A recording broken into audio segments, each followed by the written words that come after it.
சென்னையில் ஒரு driver out ring road அப்படிங்கிற ஒரு இடத்துல நைட்டு 2 மணிக்கு ட்ராவல் பண்ணிக்கிட்டு இருந்திருக்காரு.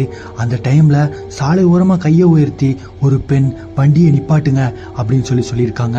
அந்த டிரைவர் சரி என்னாச்சு அப்படின்னு பார்க்கலாம் அப்படின்னு சொல்கிறதுக்காண்டி வண்டியை நிப்பாட்டிருக்காரு. என்னாச்சுமா, எங்கே போகணும் அப்படின்னு சொல்லி அவர் கேட்டிருக்காரு.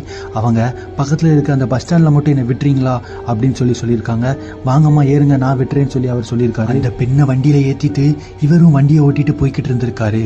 திடீர்னு எதார்ச்சலாக ஒரு 5 நிமிஷம் கழிச்சு அவர் பின்னாடி திரும்பி பார்த்துருக்காரு. அப்போ கார் சீட்டு காலியா இருந்தது. இவருக்கு என்ன நடந்ததுன்னே புரியல. அந்த இடத்த விட்டு அதுக்கப்புறம் போயிட்டு அடுத்த நாள் விசாரிச்சு பார்க்குறாரு அங்கே உள்ள மக்கள்கிட்ட. அது சின்ன வயசுல அந்த சாலையில ஒரு ரோடு ஆக்சிடென்ட்ல இறந்த ஒரு பெண்ணுடைய ஆவினும் அதே ஆவியை நிறைய பேர் அந்த இடத்துல பார்த்துருக்காங்க அப்படின்னும் அங்கே உள்ள மக்கள் சொன்னாங்க.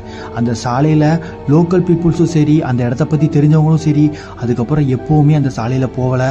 அந்த வழியிலிருந்து வேற வழியாக தான் திரும்பி போகிறாங்க அப்படின்னு சொல்கிறாங்க. இந்த உண்மை சம்பவத்தை பற்றி நீங்கள் என்ன நினைக்கிறீங்க அப்படின்னு கமெண்ட் பண்ணுங்க. இந்த மாதிரி இன்னும் நிறைய உண்மை சம்பவத்தை பார்க்கணும்னா நம்மளோட பேஜை ஃபாலோ பண்ணிக்கோங்க. நன்றி.